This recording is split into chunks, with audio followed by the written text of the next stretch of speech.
Sa puntong ito, makakapanayam natin si Human Rights Commissioner Gwendolyn Pimentel Gana. Siya ang namumuno sa task force ng Commission on Human Rights kaugnay ng extrajudicial killings. Mga kapuso, maaari rin po kayong lumahok sa ating diskusyon. Mag-tweet lang gamit ang hashtag na AskNTG. Magandang umaga sa inyo, Commissioner Gana. Good morning, Howie and Cara, at sa ating mga tagapakinig. Good morning po. Okay, the Philippine National Police seems to be very concerned with the language used, no? Right. Kaugnay dito sa tinatawag na extrajudicial killing. Sabi nila, wag na raw gamitin yan. Deaths under investigation. Now they're changing murder it to cases under investigation. homicide Yeah, so cases under papalit-palit. Seem to be so concerned about this. No? Pero kayo mismo, ano bang wording na ginagamit nyo at bakit importante yung language pagdating dito? Oo, syempre importante yan. Ano po? Kasi any killings, you can say that it's murder or it's homicide or you can just name it the way they want to name it. But the fact is that meron talaga pong definition ng EJK sa international standards, no?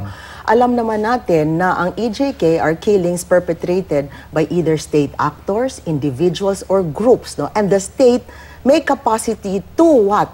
To stop this, to investigate, to prosecute, and to punish, and yet it does nothing. So when you say EJK, extrajudicial killings, pwedeng ang nag-utos nito ay ang state o ang gobyerno, pero pwede ring ginawa ng iba't ibang mga individual. Yes. Therefore, it could be, pwedeng sabihin hindi siya state-sponsored, pero meron pa ring EJK? Yes, kasi kung may kapasidad ang Estado na pigilin ito at hindi mo ginagawa, katulad hindi mo nga as I said, hindi mo inimbestigahan, hindi mo prosecute, hindi mo pinanish, then it's as if you're tolerating it. Diba? Para wala kang ginawa. It now graduates into an extrajudicial killing. Okay, na-interview namin si General Albayalde kahapon, no? Siya yung PNP chief dito sa National Capital Region. And we asked him, no, kung paayag ba siya na i-share itong kasi sinasabi niya iniimbestiga naman daw ng police itong mga deaths under investigation. Kasi implication yan, may investigation, yes, di ba? So, 379 na raw ang naresolba. May nulutas na. And then, so tanong namin, pwede niyo bang i-share itong case files o yung findings ninyo? And sabi niya, hindi, shinare na namin sa Commission on Human Rights. May mga regional office daw kayo at pati daw sa regional office nagko-coordinate daw yung PNP. So, ang sinasabi niya, nasa inyo na raw yung kanilang findings dito sa almost 400 cases na na-solve na. Well, mabuti kung gano'n. As a matter of fact, nagsulat kami sa kanila sapagkat napanood namin siya dito sa show ninyo about, I think, 2 weeks ago. No? And he was saying that there are actually 603 cases na na-resolve na nila. So what we did, right away, sumulat kami kasi gusto sana naming i-validate, no? At tignan kung how they are conducting their investigation. At the same time, i-cross-check nila doon sa mga kaso na iniimbestigahan namin. Na baka naman doon, meron na sa mga kaso na nandyan sa amin, natapos na nilang imbestigahan, tignan namin kung ano ba ang similarities, kung paano, how can we move forward together in these cases. Pero, aywan ko lang, Howie, but wala pa naman akong natatanggap na sagot doon sa aking sulat sa kanila.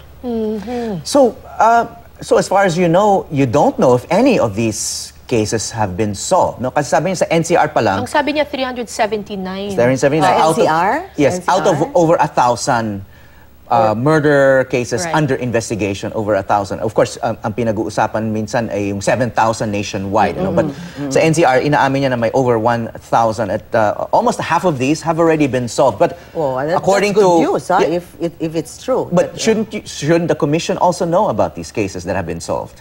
Oh, of course. We are now actually depending on them to produce the data and give us those. At sa ngayon, wala And pa. right now, And wala so pa. far, wala pa ho akong natatanggap. I mean, sa aking tanggapan, wala pa naman. Okay, balikan ko lang yung point kanina about yung EJK kasi naglabas kayo ng pahayag na ang sinasabi ninyo, hindi state-sponsored yung killings na nangyayari kundi kagagawa ng mga vigilante itong mga pagpatay. But do we still call these extrajudicial killings even if ang sinasabi nyo vigilante ang pumatay? And what is your basis for making this conclusion? Yes, no, I think that's just a portion of the statement that we made at the time. Because what we were saying is that in the context of the cases that we are investigating. Meaning to say, as of the moment, we have 465 and growing pa, no?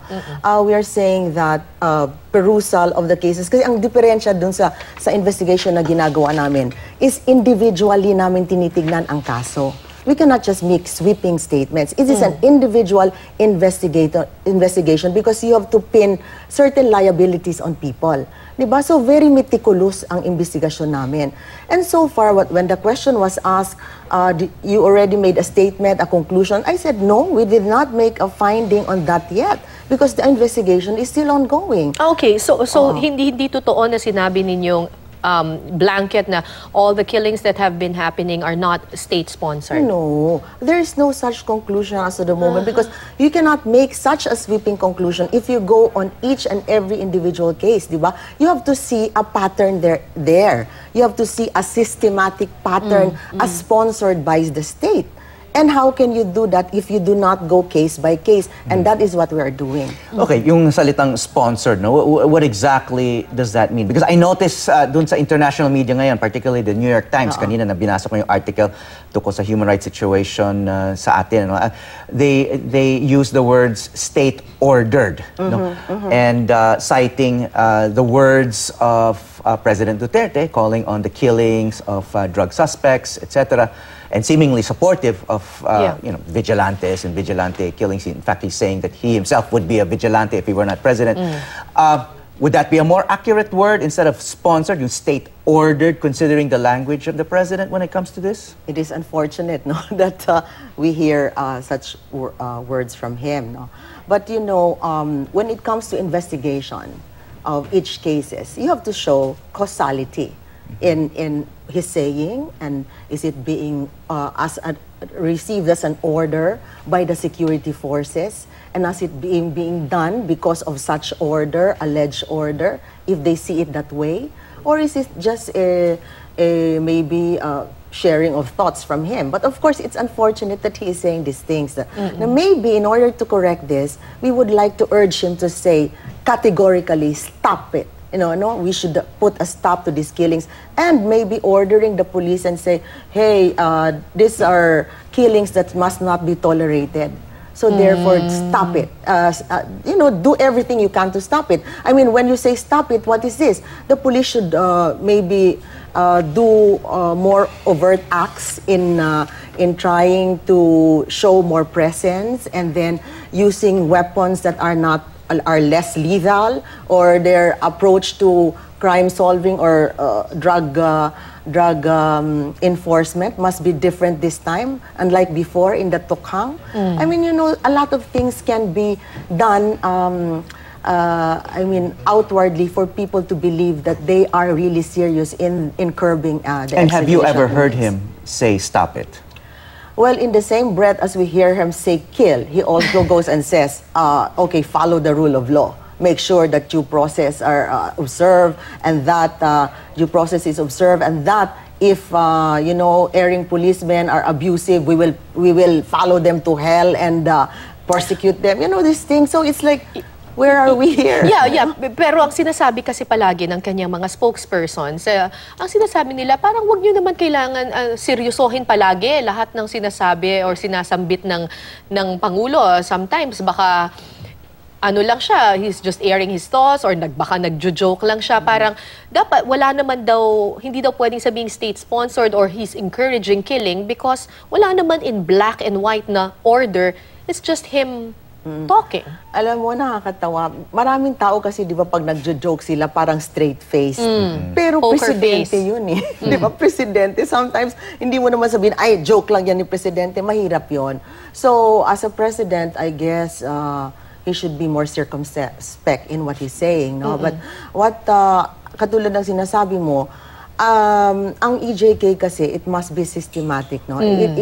It's not only through written policy, which is hard to find naman, as I said. Circumstances will have to be taken into account. That would show that there is indeed a state's hand in the killings. Right. Pero itong vigilante killings, may nakikita ba kayong pattern kung sino-sino or bakit ito ginagawa. May mga ibang mga theories na sinasabi, mga drug lords daw ito na naglilinis na ng kanilang ranggo kasi baka kumanta pa, or mga parte rin daw ito ng ilang mga pulis na gustong i-liquidate na yung kanilang mga assets. May iba't ibang theories, but based on your investigation, may nakikita ba kayong pattern dito sa vigilante killings? Itong EJK kasi pwede mo rin siyang i-divide, di ba? EJK na nangyari dahil ang mga perpetrators police, EJK na nangyari na hindi natin kilala. Okay. Assailants, no, unknown assailants. So dito sa EJK na nangyari, nang involved ang mga police, parang maraming lumalabas na rason is naglaban. Diba? Nanlaban, yeah. Nanlaban. Ganun. So kaya kami ngayon dito sa CHR, isa-isa namin yung iniimbestigahan, tinitignan namin. Lahat ng mga circumstances, sinasabi mo nga, testimonial, documentary, right. Mga autopsy, mga ballistics, tinitignan namin yan. Kung talagang nagsushow na valid ba yung defense ng pulis na naglaban. So, kaya nga ang sabi ko, matagal kami kasi isa-isa namin tinitignan ang kaso. Pero kahit na masasabi mo, kunwari, ang presintong ganito, in a valid drug operations, may napatay sila kasi nanlaban. Even that, we will still investigate kasi pwede maging EJK yan eh. Kung hindi naman talaga ng laban, nag-surrender, tapos pinatay mo. Imagine, ano ba naman yon? Without due process, pinatay mo. Ngayon, ang mangyayari ngayon yan, does it mean therefore, kung sa presinto X itong nangyari, sa presinto Y itong nangyari, sa presinto J itong nangyari, does it mean therefore state-sponsored na yan? So we have to really look at each case meticulously. Okay, so sabi mo may dalawang grupo. Yung isa yung mga deaths during police operations na ito yung nanlaban. Tapos meron yung isa na nakikita natin iba-iba yung estilo. Yung iba, makikita mo nila sa kalsada, may karatula. Yung iba naka-packaging tape, naka-maskara yung salarin. Do you see a pattern in these vigilante killings? Alam mo, yung mga vigilante killings kasi, since unknown yung assailants, primarily it is a police matter. No, it's an investigation of a murder actually being committed. Okay. And I think it is incumbent about the police. Like, merong isang case doon, I can't remember kung Region 8 ba yun, na yung nakalagay doon sa cardboard, ilang killings yun eh, na mga 4 na ganun.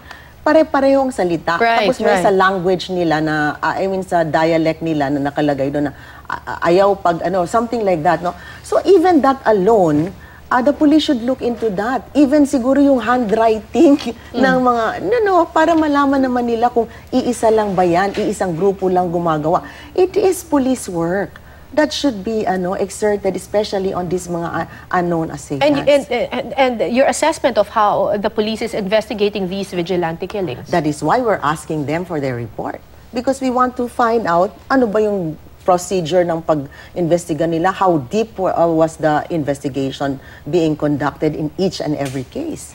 Okay, there's been some international reportage, nandun na rin sa ibang reports ng human rights organizations that maaring yung mga pulis mismo ang nasa likod ng ibang vigilante killings. Are you entertaining this theory as well? Are you finding some evidence that might point to this? We're not discounting anything. Because we are only after the truth. Diba? If the finger points to a high-ranking policeman or anybody in government, then we are going to follow that path. We are not going to hide from the truth. There is no agenda in the Commission on Human Rights. The agenda is finding the truth. So we are not for Duterte. We're not against Duterte. We're just here for the truth. So I think that is how we should be guided as we go along in our investigation. Okay, sorry, just one follow-up question. Nabanggit mo kasi yung mga ng laban. May mga nakakausap kasi akong mga news photographers on the nighttime crime beat. Ang sinasabi nila, dito sa mga biktima ng mga so-called mga ng laban, incidents, usually may nahanap na baril dun sa mga kamay nila. May mga news photographer nagsasabi because they examine their photos, it looks like sometimes it's the same gun that they've seen being held by other dead victims. In other words, itong baril na to nire-recycle. Kasi may mga baril na parehong gasgas or kasi minsan tinatanggal yung serial numbers. Have you come across this also? Or have you seen any kind of evidence? Kasi may mga litrato sila eh. Or should they be submitting to the Commission on Human Rights? Itong mga litratong ito. Ay, sure. We would appreciate that. Any help we can get from the public is, you know, it's welcome. That would be good. Okay, na-mention mo kanina na wala kayong pinapanigan politically, you are not pro or anti, you're just after the truth. That's why you're investigating this meticulously. Of course, may mga ibang nagsasabi na because you're the sister of the Senate President, may mga nagsasabi. Paano nyo hinahandle yun that you being the sister of the Senate President, whom we know na staunch ally of President Duterte, and you are a part of the Commission on Human Rights na madalas namang sinasabing, lalo na ng kanyang mga supporters, na kaaway ng presidente. How do you balance that? I think it's really not a problem. Because if you follow your conscience and you're only, as I said, after the truth, then there is no conflict at all. That's how you were raised by my father. It's just a matter of values and believing in what is right. Your father, of course, is former Senator Nene Pimentel, who's also Senate President. So you must have interesting family discussions?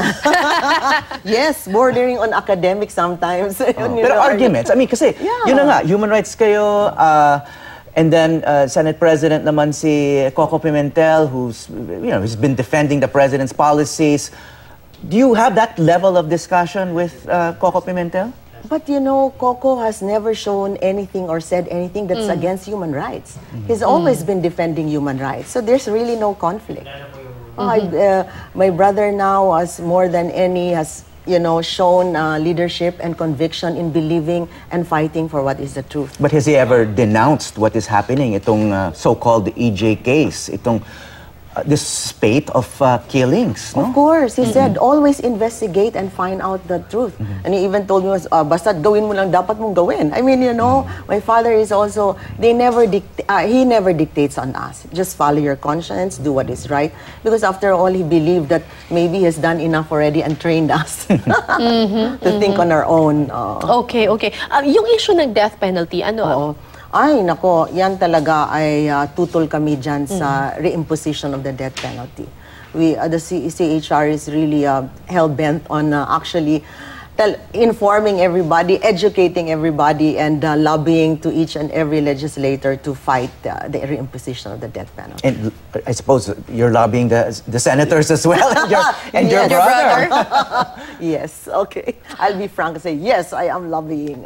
Okay, and with that, maraming salamat sa inyong panahon po. Human Rights Commissioner Gwendolyn Pimentel Gana. Thank you, ma'am, for your time. Salamat po. Thank you, Abby. Thank you.